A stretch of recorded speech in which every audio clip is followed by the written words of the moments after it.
इनका एतराज है कि अल्लाह ने सूरह ज़ारियात की आयत नंबर 48 में कहा कि हमने जमीन को फर्श बनाया, और फिर कहते हैं फर्श सपाट होता है, इसलिए ये आयत भी जमीन के गोल की बजाय सपाट होने की दलील है। अब आते हैं नाज़रीन इनके इस इतराज की हकीकत की तरफ। यहां यह बात ज़हन में रखना बहुत जरूरी है, अल्लाह सुब्हानहू व तआला कुरान में अपने एहसानात वाज़े कर रहे हैं। मसलन अगर आप कहीं सुनसान रेगिस्तान में फंस जाते हैं, आस पास कोई नहीं, गर्मी की शिद्दत है और खाने पीने को भी कुछ नहीं बचा, आप मौत को अपनी आंखों से देख रहे हैं, आपको यकीन हो जाता है कि अब आपका यहां से बच निकलना नामुमकिन है, तो ऐसी सूरत में अगर कोई आपकी जान बचा ले तो ये कितना बड़ा एहसान होगा आप पर। नाज़रीन जरा गौर तो करें। और कल को अगर आप उसी से दुश्मनी करना शुरू कर दें तो क्या वो आपको आप पर किया हुआ अपना एहसान याद नहीं दिलाएगा? और फिर अगर याद दिलाएगा तो सवाल यह पैदा होता है किस मकसद के लिए वो अपना एहसान याद दिलाएगा? जाहिर है नाज़रीन इसलिए कि अगर आप पर इतना बड़ा एहसान किया था तो इसलिए नहीं कि आप उल्टा बाद में नुकसान पहुंचाना शुरू कर दें, उसी के खिलाफ ऐलाने जंग शुरू कर दें, उसके साथ दुश्मनी करना शुरू कर दें, बल्कि इसलिए एहसान किया था ताकि आप शुक्र करें, यानी आप भी एहसान का बदला एहसान से चुकाएं। और इसी का अल्लाह सुब्हानहू व तआला ने सूरह रहमान की आयत नंबर 60 में भी जिक्र किया, हल जज़ाउल इहसानी इल्लल इहसान। क्या है जज़ा एहसान की, यानी क्या है बदला एहसान का, मगर एहसान। यानी आप गौर करें कि कौन कौन सी मखलूकात आप पर एहसान कर रही हैं। जरा गौर करें, अगर आपको ऑक्सीजन ना मिले तो क्या आप ऑक्सीजन के बगैर जिंदा रह सकते हैं? तो गौर करें कौन सी मखलूकात हैं जो आपको ऑक्सीजन फराहम कर रही हैं, और क्या वो इसके बदले में आपसे कोई उजरत तलब कर रही हैं, उजरत ले रही हैं, या फिर वो एहसान कर रही हैं? और फिर बदले में आप उन मखलूकात के साथ क्या कर रहे हैं?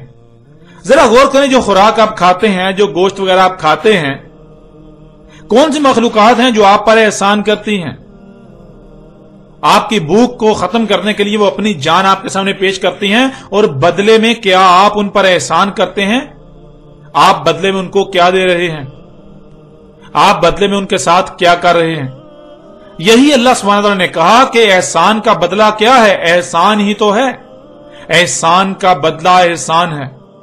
बिल्कुल ऐसा ही नाज़रीन आप गौर करें कि आज पूरी दुनिया के इंसान क्या कर रहे हैं, इंसानों को दुनिया में किस मकसद के लिए भेजा गया और उसके बरक्स वो दुनिया पर क्या अमाल इंजाम दे रहे हैं। जमीनों आसमानों को दिन रात नुकसान पहुंचा रहे हैं, उनमें फसाद कर रहे हैं, मखलूकात को इधर से उधर कर रहे हैं, मखलूकात को उनके मकामात से हटा रहे हैं। तो ऐसी सूरत में अल्लाह सुब्हानहू व तआला कुरान में इंसान पर अपने किए हुए एहसानात याद दिला रहे हैं कि ये एहसानात तुम पर इसलिए किए थे कि तुम उल्टा अल्लाह से ही दुश्मनी मोल लो, उसकी खलक में छेड़छाड़ करना शुरू कर दो, अल्लाह के खिलाफ मंसूबाबंदियां करना शुरू कर दो, जो आज तुम कर रहे हो।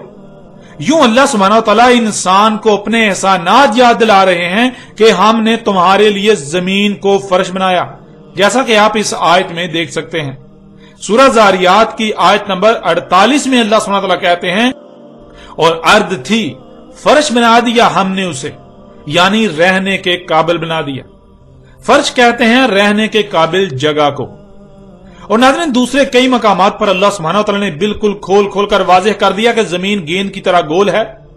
ना सिर्फ गेंद की तरह गोल है बल्कि तेज रफ्तारी से सफर कर रही है, अपने ही महवर पर भी घूम रही है।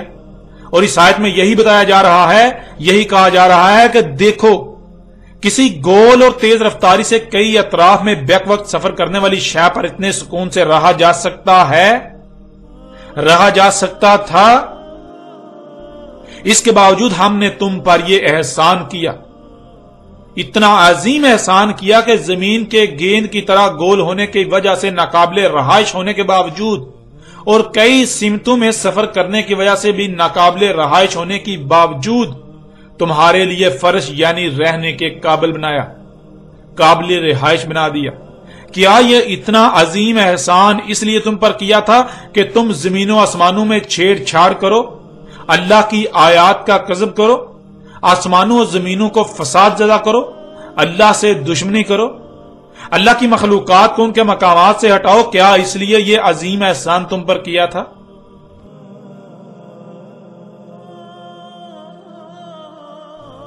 اس لیے ناظرین، یہ کہنا کہ یہ آیت اس بات پر دلیل ہے کہ زمین چپٹی ہے، یہ انتہائی جاہلانہ بات ہے۔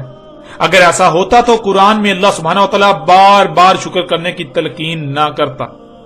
شکر کہتے ہیں احسان کا بدلہ احسان سے چکانے کو۔ شکر کہتے ہیں جو کچھ بھی آپ کو عطا کیا گیا، جس مقصد کے لیے عطا کیا گیا، اسی مقصد کے لیے اس کے استعمال کو۔ اور پھر یہ بھی دیکھیں کہ ان آیات میں اللہ سبحانہ وتعالی نے زمین کو فرش کی بجائے قرار کہا۔ سورہ نمل کی آیت نمبر 61 میں اللہ سبحانہ وتعالی کا کہنا ہے، امن جعل الارض قرارا، کون ہے، کیا ہے جس نے ارض کو کر دیا ٹھہرنے کی جگہ، ٹھہرنے کے قابل کر دیا۔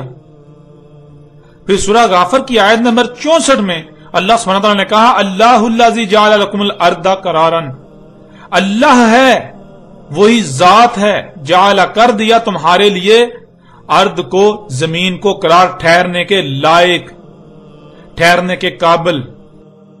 اب ناظرین ذرا غور کریں، ان آیات میں زمین کو انسانوں کے لیے قرار کیوں کہا؟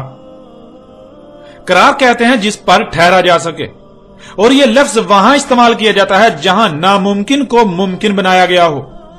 مثلا آپ گاڑی پر سامان لاد کر لے جا رہے ہوں، اگر سامان باندھا ہوا نہیں تو گاڑی چلنے سے سامان ہلے گا، ادھر ادھر ہوگا، یہاں تک کہ سر کر نیچے بھی گرے گا۔ اور اس کے برعکس قرار کہتے ہیں گاڑی تو چلتی رہے مگر سامان بالکل ایسے ٹھہرا ہوا ہو جیسے کہ وہ کھڑی گاڑی پر پڑا ہوا ہے، رکی ہوئی گاڑی پر پڑا ہوا ہے۔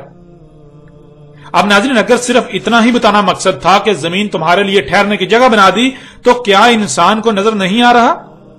یعنی کیا انسان کو یہ نظر نہیں آ رہا کہ زمین قرار ہے، وہ زمین پر ٹھہرا ہوا ہے؟ کیا انسان زمین پر ٹھہرا ہوا نہیں ہے؟ کیا انسان کو زمین پر ٹھہرنے میں مشکل پیش آتی ہے کہ وہ ادھر ادھر گر رہا ہے، ادھر ادھر پھسل رہا ہے؟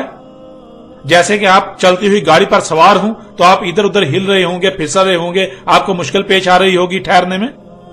جب انسان زمین پر ٹھہرا ہوا ہے، وہ ادھر ادھر نہیں گر رہا، تو پھر انسان کو یہ کہنا کہ ہم نے تمہارے لیے زمین کو قرار بنایا، یہ بات تو بے بنیاد ہو جاتی ہے، کیونکہ یہ تو انسان کو پہلے ہی علم ہے کہ زمین ٹھہرنے کے قابل ہے، اسی لیے تو وہ اس پر ٹھہرا ہوا ہے، کیونکہ وہ سمجھتا ہے کہ زمین چپٹی ہے۔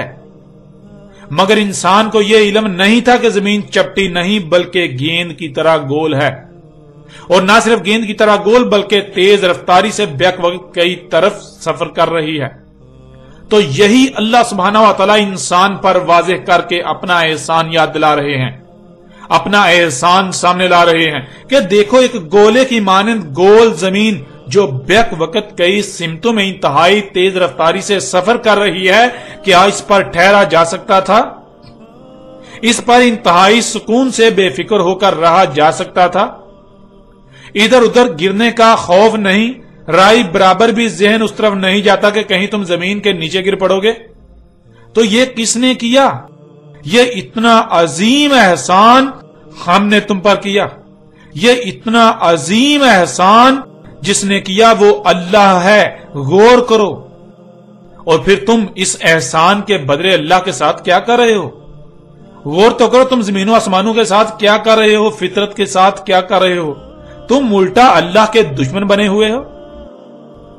ہم نے تم پر اتنا عظیم احسان کیا اور تم الٹا ہمارے ساتھ ہی دشمنی کر رہے ہو، زمین و آسمانوں کو فساد زدہ کر رہے ہو، زمین اور اس کے گرد گیسوں جو کہ 7 تہ دفتر گیسوں کی تہیں ہیں، 7 آسمان، ان میں چھیڑ چھاڑ کر رہے ہو، ان میں پنگے لے رہے ہو، ان میں مخلوقات کو ان کے مقامات سے ہٹا رہے ہو، ان کا غلط استعمال کر رہے ہو، ان میں تبدیلیاں کر رہے ہو۔ کیا اس لیے تم پر اتنا عظیم احسان کیا تھا کہ تم یہ سب کرو؟ ناظرین زمین کو فرش کہنا، زمین کو قرار کہنا، اس کا مقصد ہرگز یہ نہیں تھا کہ مشرکین عرب اور یہود و نصارہ کے عقائد کی تائید و تصدیق کی جا رہی ہے، بلکہ ان آیات کا مقصد انسان کو اپنے احسانات یاد دلا کر اسے اللہ کے ساتھ بغاوت کرنے سے روکنا ہے، اگر وہ احسان کا بدلہ نہیں چکاتا تو پھر اسے دوسری طرح روکا جائے گا، ڈنڈے کے ساتھ، طاقت کے ساتھ، قوت کے ساتھ۔ اور آج اگر وہ نہیں مانتا، جو کہ نہیں مانے گا، تو ان قریب وہ اس کا انجام بھی اپنی آنکھوں سے دیکھ لے گا۔